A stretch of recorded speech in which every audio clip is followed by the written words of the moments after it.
like a Hellcat.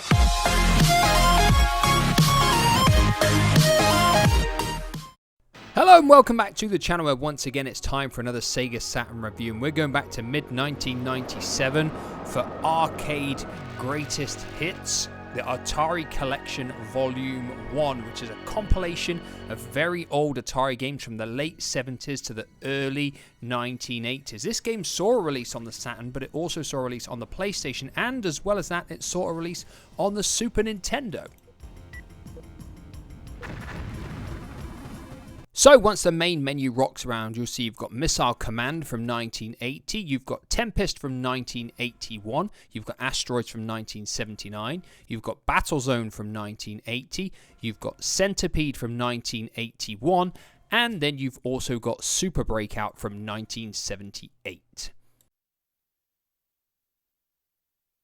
So like I always do, I'm going to be talking about how the games look, how they sound, how they play, what kind of content and lifespan you've got here, and whether this collection is still worth playing today, and can it make our Sega Saturn top 10.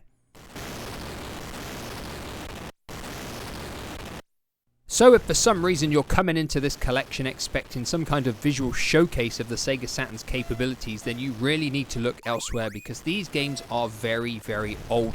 All of them are over 40 years old now, so what we have is very primitive sprites, very limited color palettes in some of the games as well, and they are not going to be games that impress you visually. They are basic, they are fundamental, but obviously at the time they came out, they were the height of technology. They really, really were.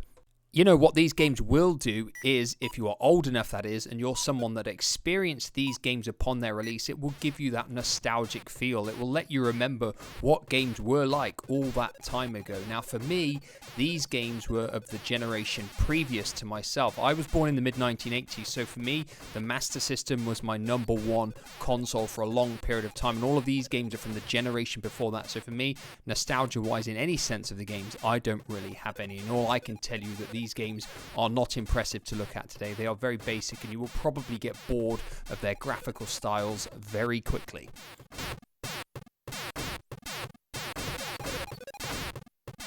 So moving on to sound next, and this is, in my opinion, undoubtedly the weakest point of this collection, because none of these games are very impressive in the sound department. You have got some very basic beeps, some occasional explosion noises, some very, very small bits of tunes here and there, and that is your lot. You will get tired of these sound effects very, very quickly. They might bring a few seconds of nostalgia again if you're old enough to remember these games from when they came out, but other than that, they're not going to give you any pleasure at all in the sound department. So moving on to the gameplay department next, and this is, in my opinion, the biggest strength of the collection, because just about all of these games are quite addictive and very simplistic to play. Obviously, they were designed as being coin-munching arcade games many years ago, and they definitely succeed at being that. Because they're so simplistic to play, anybody can pick them up and have a bash at them. There's no complicated controls to learn, and that is, without a doubt, to the game's benefit. All the games are pretty responsive and actually relatively enjoyable to play in short bursts. The only exception being Battlezone. I really don't get any enjoyment from that game. Yes, it probably looked visually impressive. It's sort of like wireframe 3D graphics for when it came out. But in terms of playing an enjoyable game, no. The other ones are pretty addictive, especially Tempest. I would probably say that's the best playing, most addictive game on the collection. It's kind of got that one more go feel, and you're whizzing around shooting all the different things on different shaped levels. It's actually quite addictive. So overall, in the gameplay department, the collection is relatively good.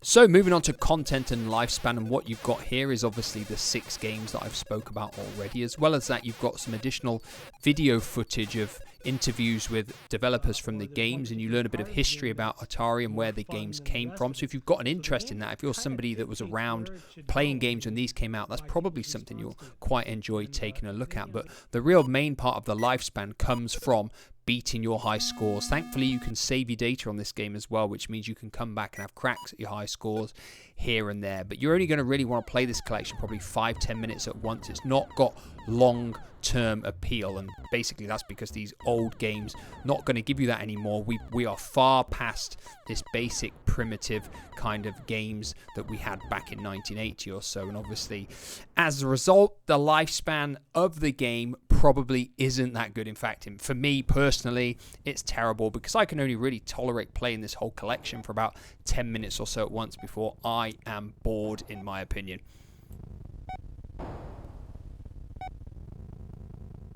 So that leaves us with our two final questions as always. Is Midway Arcade Collection Volume 1 worth playing today, and does it make our Sega Saturn Top 10? Now, whether it's worth playing is really going to be dependent on your age. If you are old enough to have remembered these games when they came out, if you played them in the arcades, then yes, you may well get some nostalgia and a little bit of enjoyment from playing them.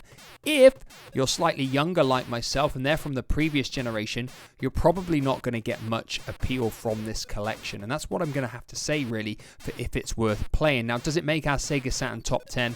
There is no chance a collection like this could ever make the Sega Saturn Top 10. It simply can't compete with all the newer games that are on the system. Yes, it's pretty good for what it is, a collection of 6 very old games that can give you a little bit of enjoyment for 5-10 minutes here and there, but that's never going to be enough to get into our Sega Saturn Top 10. But of course, as always, this is just my thoughts on this collection, and as always, I'm always interested in other people's opinions. So let me know down below your opinions on Midway Arcade Collection Volume 1, and as always, I'll be back in the near future with another video. Goodbye for now.